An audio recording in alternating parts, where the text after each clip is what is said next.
बिस्मिल्लाहिर्रहमानिर्रहीम। अस्सलाम वालेकुम। एक नई डिश के साथ हाज़िर हूँ। आज मैं बना रही हूँ चिकन स्टीम रोस्ट। मेरे पास ये एक ब्रेस्ट पीस है, ठीक है, और इसको मैंने अच्छे से धो के इसको ड्राई कर लिया है। अब मैं इसको कट्स लगा लूँगी, ऐसे करके थोड़े गहरे गहरे करके कट्स लगा लूँगी। इसको मैंने स्टीम करना है और फिर उसके बाद इसको रोस्ट करना है। एक तरफ से कट्स लगा लिए और इसी तरह दूसरी तरफ से भी कट्स लगा लूँगी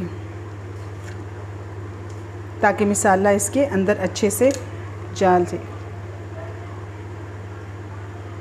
लहसुन, अदरक और सब्ज़ मिर्च को मैंने अच्छे से पीस लिया है। थोड़ा सा पानी मैंने डाला है। अब ये इसका ये देखें सारा वो जो है जूस जो है वो निकल आया है। और असल में मुझे इसी चीज़ की ज़रूरत थी, मतलब डायरेक्ट हम लहसुन, अदरक और सब्ज़ मिर्च इसमें नहीं डालेंगे, बल्कि इनका पानी निकाल के डालेंगे। ऐसे इसको सारा मैं स्टेन कर लूँगी।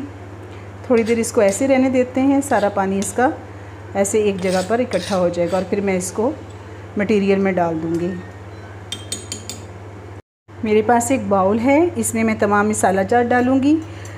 सबसे पहले 1 टीस्पून ज़ीरा है मेरे पास, 1 टीस्पून साबित धनिया पिसा हुआ, 1 टीस्पून चाट मसाला, 1 टीस्पून गरम मसाला और 1 टीस्पून सुर्ख मिर्च और 1 टीस्पून काली मिर्च मौजूद है। बिस्मिल्लाहिर्रहमानिर्रहीम। इसको मैं डाल दूँगी।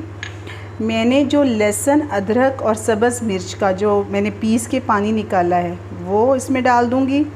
उसके बाद मेरे पास लेमन रस है 1.5 टेबलस्पून, वो मैं डाल दूँगी। 1.5 टीस्पून कुटी हुई मिर्च और चिकन टिक्का मसाला 1 टीस्पून, ये इसमें डाल देंगे। मेरे पास यहाँ पर सिरका मौजूद है, सिरका तकरीबन 2 टेबलस्पून में डालूँगी अंदाज़े से। मेरे पास यहाँ पर 2 टेबलस्पून दही मौजूद है। इसमें मैंने पुदीना, सब्ज़ धनिया और सब्ज़ मिर्च इसको मैंने पीस लिया है चटनी की शक्ल में और ये मैं डाल दूँगी। इससे जो टिक्का है, चिकन टिक्का ब्रेस्ट पीस जो है वो अंदर से बहुत नरम बनता है और सूखा सूखा नहीं रहता। मेरे पास 1 टीस्पून नमक मौजूद है, ये डाल दूँगी लास्ट में और इसको अच्छे से मिक्स कर लेंगे। बिस्मिल्लाहिर्रहमानिर्रहीम। हमारा ये जो मटेरियल है या मिक्सचर ये अच्छे से मिक्स हो चुका है। अब हम इसमें चिकन ब्रेस्ट को डिप करेंगे।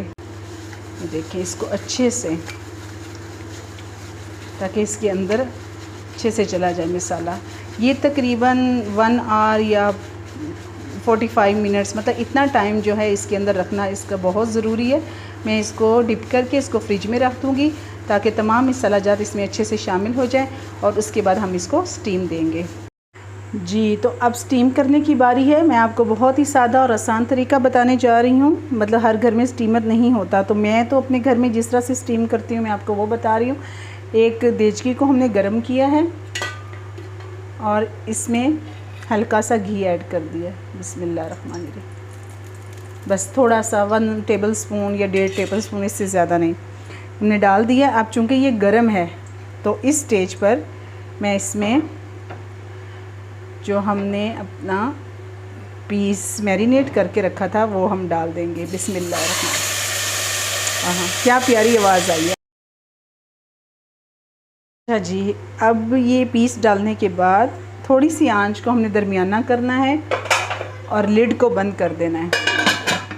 लिड को बंद करने के पास मैंने कुछ आटा बना के रखा हुआ है, थोड़ा सख्त सख्त, और उसको वो साइडों पे लगा देना ताकि ये स्टीम में पक जाए ऐसे, ताकि स्टीम जो है वो बाहर ना निकले।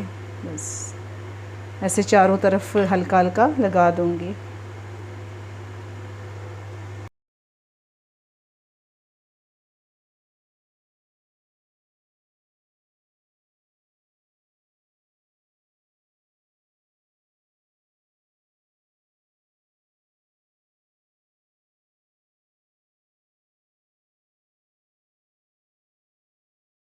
आटे से हमने सारा कवर कर दिया। अब स्टीम इंशाल्लाह बाहर नहीं जाएगी और पूरे 30 मिनट्स के बाद हमने ये ओपन कर लेना है।